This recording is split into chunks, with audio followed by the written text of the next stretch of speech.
일부에서 제가 데어데블의 오프닝이 기가 막히더라고 했었죠. 이 드라마는 정의의 여신인 유스티치아로 시작해 배경이 되는 지역인 헬스 키친을 거쳐 마지막으로 데어데블이 붉은 액체에 의해 뒤덮이는 오프닝을 앞세웠습니다.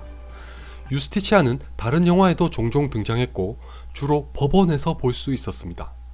유스티치아가 안대로 눈을 가리고 있는 것은 어떤 편견과 선입견 없이 공평한 판정을 내린다는 것이고, 저울은 죄의 무게를 엄정하게 판별하는 도구며, 칼은 그리하여 내려진 죄가에 따라서 가차없이 벌한다는 것을 의미합니다.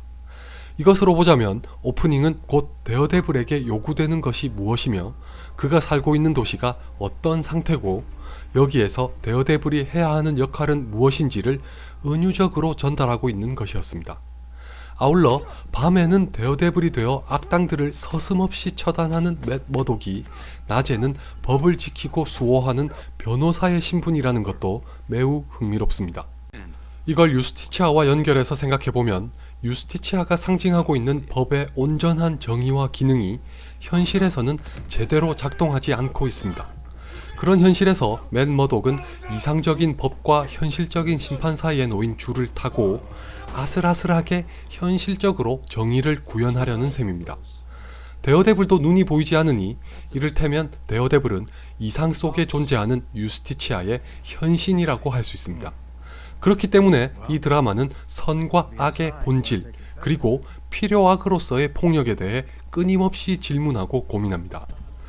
데어데블이 정말 좋은 드라마인 이유 중 하나는 캐릭터 묘사에 상당한 공을 들이고 있다는 것입니다. 영화와 달리 드라마가 가진 장점을 이용해서 복합적이고 심층적인 이야기를 통해 캐릭터를 입체적으로 전달하고 있습니다. 데어데블은 법으로 해결하지 못하는 정의를 구현한다는 명목으로 서슴없이 폭력을 행사합니다. 그래서 2편의 결말처럼 폭력을 집요하게 탐닉하는 기가 막힌 장면도 있었습니다. 그런데 머지않아 데어데블은 자가당착에 빠집니다. 정의를 구현하는데 폭력은 정말 필요하긴 것인지, 심지어 자신은 진심으로 정의를 위해 폭력을 사용하는 것인지, 아니면 폭력이 행해지는 순간의 쾌락을 위해 자신도 모르는 사이에 즐기고 있는 것인지 혼란스러워합니다. 이건 덱스터와 데어데블을 비교해서 설명할 수 있습니다. 덱스터는 자신의 살인 욕구를 해소하기 위해 정기적으로 사람을 죽이는데 오로지 악당이라는 것이 명백하게 확인된 사람에 한해서만 죽입니다. 퍼니셔 같은 안티 히어로에 가깝죠. 그의 양아버지가 도저히 덱스터의 충동을 억누를 수 없다는 걸 알게 되자 차선이자 차악을 택해 악당들만 죽이라고 가르쳤습니다. 덱스터는 그 과정에서 전혀 죄책감을 느끼지 않습니다. 죽어 마땅한 자를 죽이는 것이고 덕분에 충동과 본능을 해소할 수 있게 됐으니까요. 반면에 데어데블은 이것을 두고 갈등합니다. 덱스터의 내면에 살인마가 살고 있는 것처럼 데어데블도 폭력배를 갖고 있는 건 아닌지 고민하는 것입니다. 이것은 시즌 1의 막바지에 이르러 결국 필요악으로서의 폭력이라고 결론을 내리며 진짜 데어데블이 탄생합니다. 데어데블만이 아니라 윌슨 피스크도 어떤 캐릭터인지를 시청자에게 끊임없이 주지시킵니다. 저는 데어데블 이상으로 윌슨 피스크라는 캐릭터가 아주 매력적이더군요. 더록의 험멜 장군처럼 윌슨 피스크도 단순한 악당은 아닙니다. 영화에서 봤던 것처럼 그냥 암흑가의 보스로 군림하는 괴력의 사나이가 아닙니다.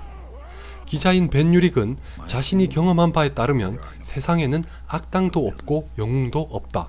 단지 각자의 사상이 다른 것이라고 말했습니다. 이 말 그대로입니다. 데어데블과 윌슨 피스크는 헬스 키친을 끔찍하게 위하지만 서로 다른 사상과 방법론을 가진 사람들이었기에 충돌은 불가피했습니다. 정치 성향으로 빗대서 말하자면 데어데블은 보수였고 윌슨 피스크는 진보였습니다. 데어데블에게 있어서 과거의 헬스 키친은 지키고 싶은 것이었지만 윌슨 피스크에게 있어서는 반드시 안전하고 살기 좋은 곳으로 바꿔야만 하는 것이었습니다. 이건 두 사람의 대사를 통해서도 강조되고 있습니다. 데어데블은 헬스 키친을 망가뜨리는 것을 두고 볼 수만은 없다고 말하지만 윌슨 피스크는 더 안전한 곳으로 변모시키기 위해서는 희생이 따른다고 주장합니다. 왜냐하면 두 사람은 서로 완전히 다른 아버지로 대변되는 환경에서 자랐기 때문입니다. 데어데블과 윌슨 피스크는 모두 헬스 키친이 고향입니다. 이 지역은 실제로 뉴욕에 있습니다. 이름의 유래가 각기 다르긴 하지만 헬이라는 단어가 들어갔다는 것에서 짐작할 수 있듯이 과거에는 빈민과 노동자 계급이 많이 살았던 곳이었고 필연적으로 우범지대라는 악명이 퍼졌습니다. 덕분에 집세와 물가가 낮았지만 재개발이 이루어지면서 예전과는 사정이 많이 달라졌다고 합니다. 둘 다 가진 것 없는 집에서 태어났다는 것은 동일하지만 데어데블이 가난하면서도 아들을 사랑하고 아끼는 아버지와 함께 자랐다면 윌슨 피스크는 폭력의 대물림에 시달리고 강요당하면서 자랐습니다. 급기야 어머니를 지키기 위해 아버지를 자신의 손으로 죽여야만 했습니다. 즉 윌슨 피스크에게 헬스 키친은 어머니와 같습니다. 지켜주기 위해서는 살인과 같은 극단적인 폭력도 행사해야만 한다고 굳게 믿고 있는 것입니다. 그의 이런 사상과 철학은 바네사와의 대화에서도 직접적으로 드러났습니다. 그리고 바네사는 윌슨 피스크를 이해하는 데 매우 중요한 키워드로서 작용합니다. 간단하게 생각하면 저런 악당이랑 사귀니 부창부수라고 볼 수 있지만 왜 윌슨 피스크가 어떤 사람인지를 알면서도 그의 곁에 머물렀는지를 파악해야 합니다. 바네사는 그에게서 순수한 의도를 받기 때문입니다. 방법은 잘못됐을지언정 종국의 다다를 목표에는 동의하기 때문이겠죠. 반대로 데어데블에게 있어서의 헬스 키친은 아버지와 같습니다. 그는 자신의 아버지를 해친 자들과 같은 악당들을 헬스 키친에서 몰아내고 싶어 합니다. 그들만 없었다면 아버지와 함께 행복하게 살 수 있었다고 믿기 때문입니다. 이런 차이 때문에 데어데블은 헬스 키친을 지키려 하고 윌슨 피스크는 바꾸려고 합니다. 그 과정에서 폭력이 수반된다는 것은 동일하기 때문에 윌슨 피스크와 데어데블은 근본적으로 같은 부류에 속한다고 봐도 무방할 것 같습니다. 두 사람 다 자신이 원하는 바를 위해 폭력이 필요하다는 것을 주장하고 있으니까요. 실제로 윌슨 피스크가 데어데블에게 너와 나는 공통점이 많다고 말하기도 했습니다. 그런데 데어데블이 자신의 진짜 의도가 무엇인지를 자문하고 고민하는 사이에 윌슨 피스크는 스스로 내세웠던 명분을 잃고 진정한 악당의 길로 들어서는 과오를 저지르고 말았습니다. 바네사를 만나면서 이성보다는 감정에 충실한 사람이 되면서 넘지 말아야 할 선을 넘고 말았습니다. 이것이 결정적으로 데어데블과 윌슨 피스크의 차이를 만들었습니다. 더 나아가 선과 악에 대해서 신부와 데어데블이 주고받던 대화에 비추어 보면 결국 악마는 신의 반대말이 아니라 인간에게서만 볼 수 있는 끔찍한 이면이라는 것도 밝혀집니다. 정말 흥미로운 결론을 도출하는 것이었죠. 데어데블을 보면서 우리가 잊지 말아야 할 사실은 어디까지나 현실에서는 하늘을 날아다니거나 망치를 휘두르는 등의 히어로는 존재하지 않는다는 것입니다. 설사 히어로라는 존재가 있다고 하더라도 여전히 해가 비치지 않는 그늘이 있다는 것을 데어데블을 통해서 알 수 있었습니다. 현재 히어로 영화가 대세를 이룬 요인 중에는 우리 모두가 슈퍼히어로의 강림을 염원하는 마음도 포함될 것입니다. 그만큼 세상은 혼란하고 부정하며 악랄한 사람으로 가득하니까요.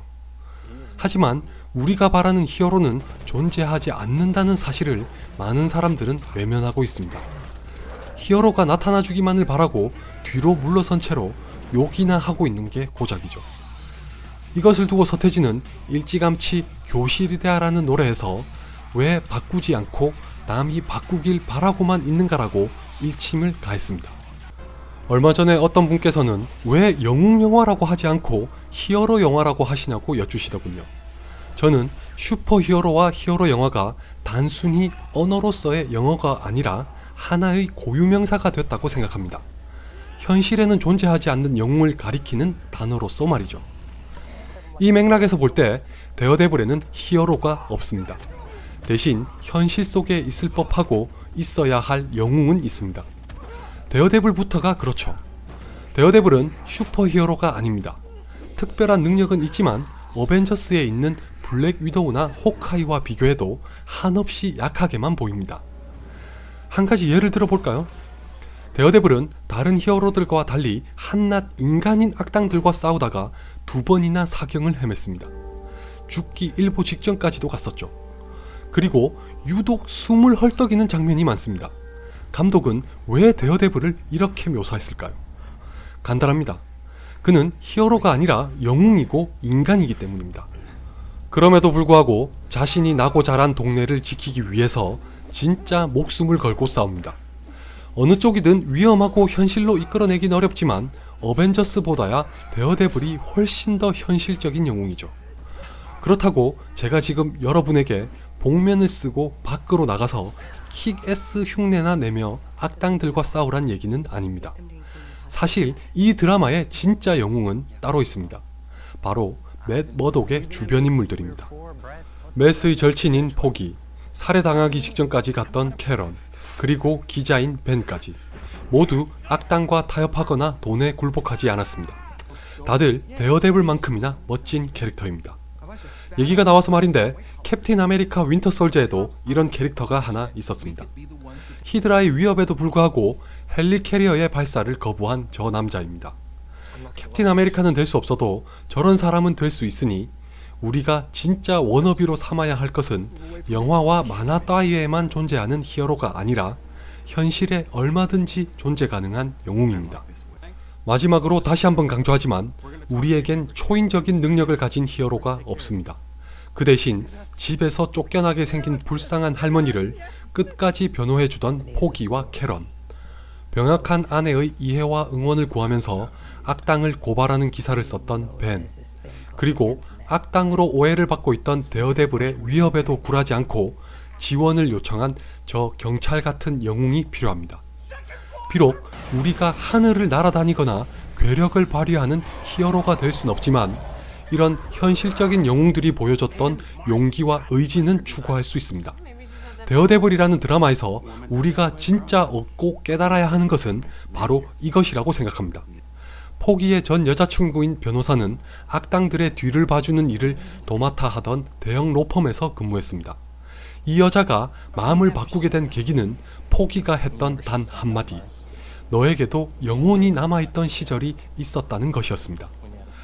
우리 모두에게 포기가 말한 의미에서의 그 영혼이 아직도 남아있기를 바랍니다. 그런 사람들이 많아진다면 이 썩어빠진 현실도 언젠가는 바꿀 수 있겠죠?